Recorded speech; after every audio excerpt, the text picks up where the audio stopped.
Welcome back to another exciting episode of the Myth-Busting Locksmith.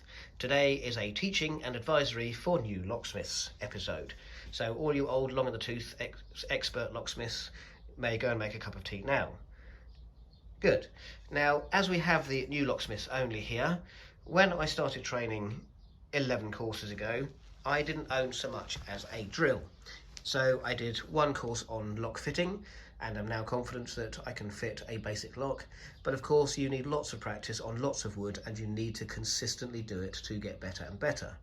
So the first bit of kit you will want for your van or your car is a pair of these foldable legs. They have a shelf here and they have a shelf here, and they will hold light to medium weight. I have in fact cut a piece of wood for this one and put it there, which means it will hold a lot more weight, but they are designed for light things, not very heavy. This piece of wood on top here, and everything today is made from scrap wood, I cut, I sanded, and I shaped it round so that it was the perfect length to fit in the car, but also a nice long work surface when I need to do work. And I have stood in the middle here with my 9.5 stone, and the shelf has not collapsed because it is very, very strong. So beyond that, you need to find yourself a project to understand how wood works and how important things like pilot holes are, and when not to hammer nails into wood, and how annoying knots in wood can be when you're trying to do a neat job. You need to practice on scrap wood, so gather a lot of scrap wood wherever you can and keep it in a box, because you'd rather do that than somebody's front door. So, that said, I would like to introduce you to the fully laden project that I have just completed. And this is the locksmith's trolley. Now, as you can see, there is a couple of planks of wood for working, obviously a saw for cutting, a very heavy box of self-tapping screws. Get self-tapping screws, they're the best thing ever. Little box of bits and bobs, sandpaper, drill bits, lump of cork to wrap your sandpaper around, and of course your trusty old drill. So this is made out of raw materials and materials that are going to get thrown away. So what I've done is on the top I have taken 3 planks from a small pallet, cut them down, sanded them down. I got this piece of wood and I cut this in half to make 2 of these. And what I have done is I've used metal brackets here and here to make it very strong. As you can see, it's very strong on top. So banging, grinding, cutting, sawing woodwork, this is where you do this. You can get a C-clamp and put it on here, so you can clamp things here and then do work on top. And you have another rather large, spacious area here for doing more woodwork. Or you can put gear strips and other long pieces here, or you can put a gear strip on here and have the lock sort of over this part.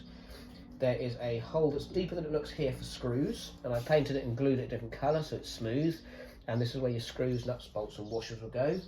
And in the back I put a heavy piece of wood so that, as you can see, it is about this deep, which is that compared to my arm.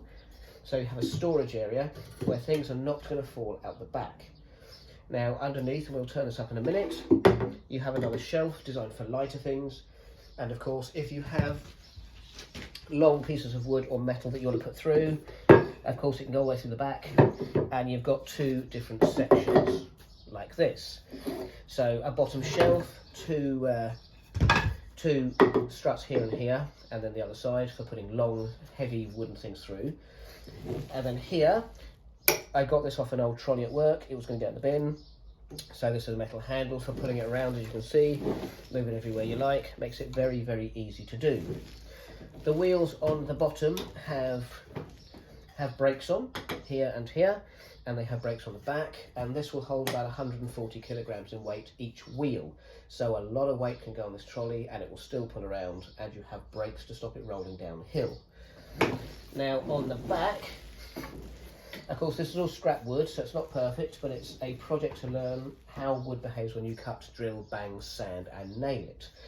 On the back I've put 4 hooks here, because you never know if you're working on something and you've got a key or a bunch of keys and you just want to sort of pop it on the back so you don't lose it. You're moving things around, you're doing work, you come back, where's my keys? It'll be on the hook at the back. Nice and simple, they look nice, and they are very, very strong.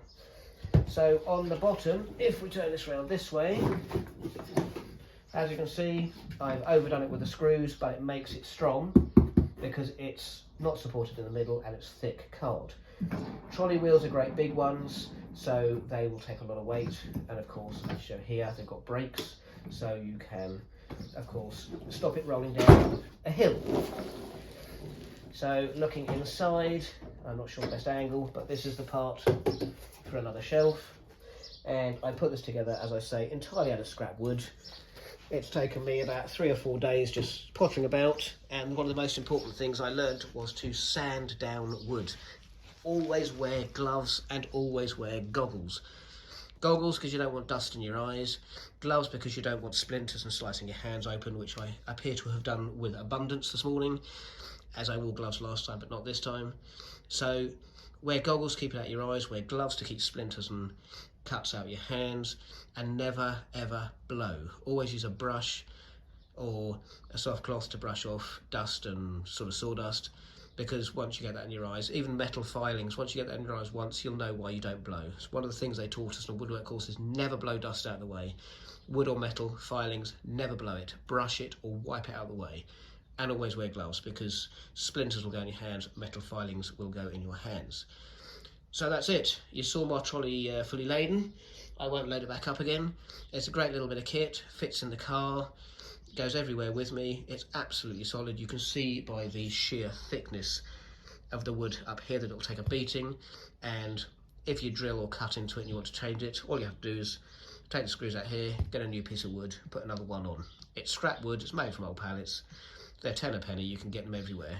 And then as you can see here, what I've done to make the wheels very strong is I've screwed them straight through the wood and put little nuts on the end, just to make sure that they are very, very strong. It's all about a small, heavy duty, very strong, will take a beating trolley, as with brackets here, of course, making it very, very reinforced, but lightweight at the same time. Scrap wood, save the planet. I have learnt an awful lot about wood and how it behaves by building this. It's a great bit of kit. It sits underneath the workstation in the lounge, so it looks nice and tidy. Jumps in the car with me, off I go. Movable feast. You can be in the middle of nowhere and you've got a perfect workstation. And if you're wondering why I painted it grey on the front and back, it's because I recently scrapped my old car that was a silver Vauxhall Astra. I had it for 16 years. I was sad to see it go, so I painted this one in honour of the old one. So there we are. I hope you found this interesting, and I hope you've learnt something. If you've got any questions or queries, please do let me know. But to all the locksmiths out there, build something like this. It was a great little project. I really enjoyed it. I have a perfect product for working, and I've learnt all about wood. So that's it. Hope to catch you on the next one. Have a great day, and send me questions if you have any. See you next time.